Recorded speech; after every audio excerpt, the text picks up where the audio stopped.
Chapter 5, Build the Right Thing. In this chapter, we look at a number of antipatterns and patterns, in particular to do with flow. So the first one is around local optimization. And this is this anti-pattern around local optimization, for example, is focusing improvements to ways of working only in IT.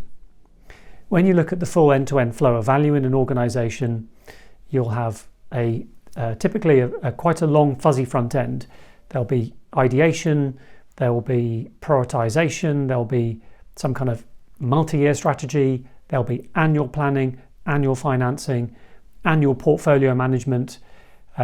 Typically, in my experience, starting 6 months before the end of a given year, the planning starts for the following 12 months.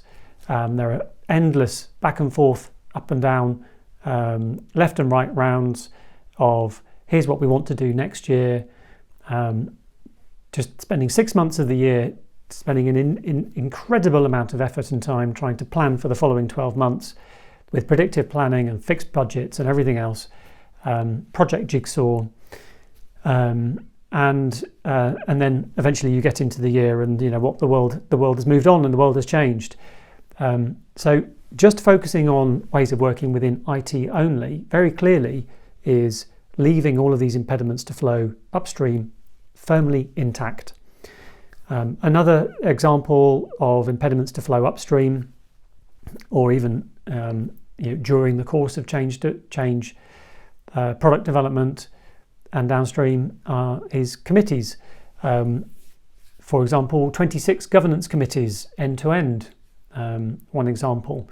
Another example might be in the change life cycle, which requires there to be a minimum of 22 artifacts with a maximum of 45 artifacts if all of the optional artifacts are also produced, and 22 control points.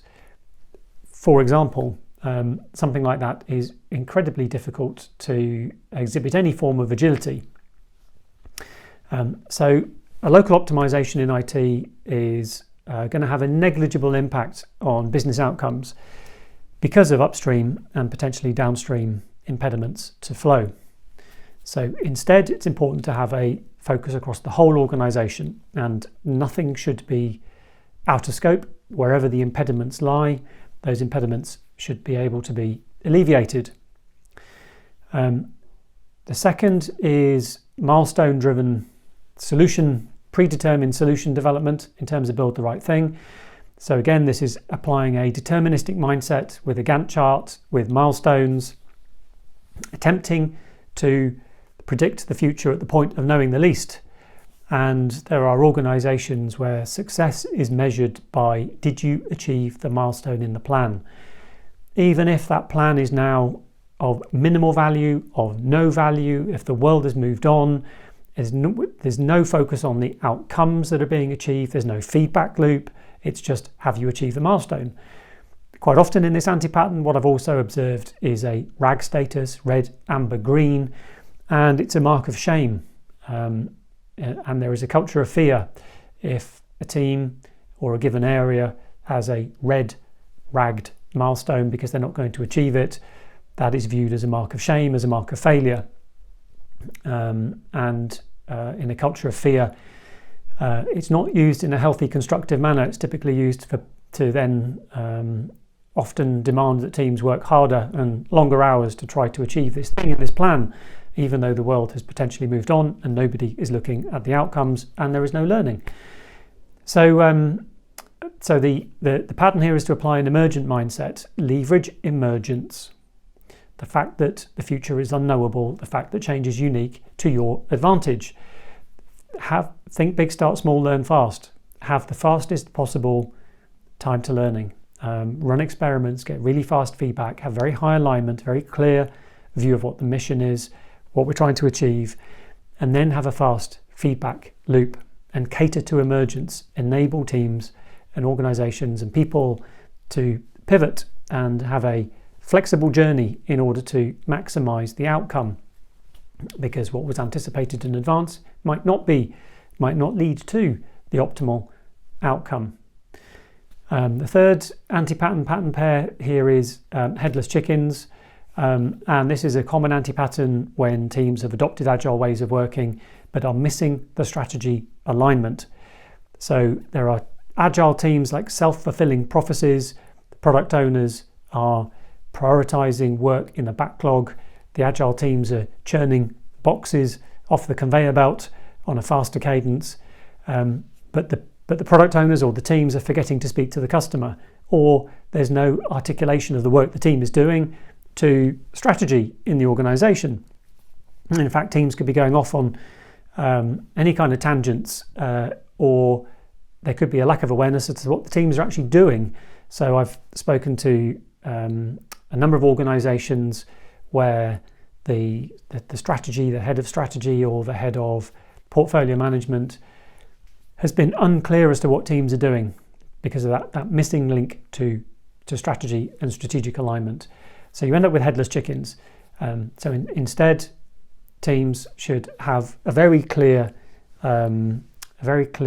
alignment of multi-year, in-year, quarterly, monthly, weekly, daily outcomes and activity aligned to experiment to achieve those outcomes.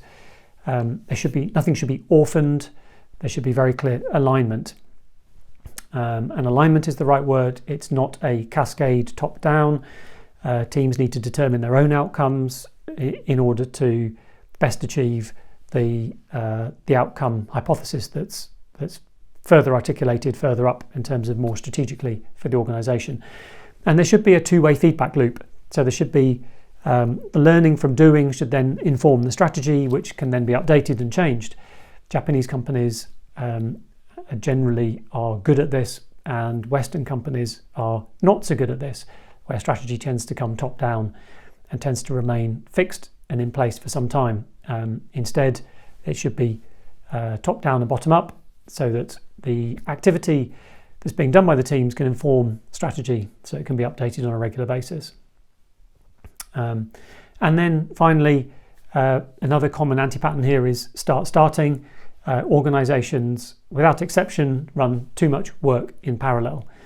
And the more cars you put on a motorway, on a freeway, on an autobahn, on a road, the more cars you put on a road, the slower the cars go. And instead of starting and running lots of things in parallel, which means it takes a lot longer to actually get anything done, limit your work in progress. Stop starting and start finishing. At every level, multi-year, annual, quarterly, monthly, weekly, daily, limit the amount of work in progress, limit the amount of work that's being done concurrently, and only start something when something else has been finished or stopped. Stop starting, start finishing. So that is chapter 5.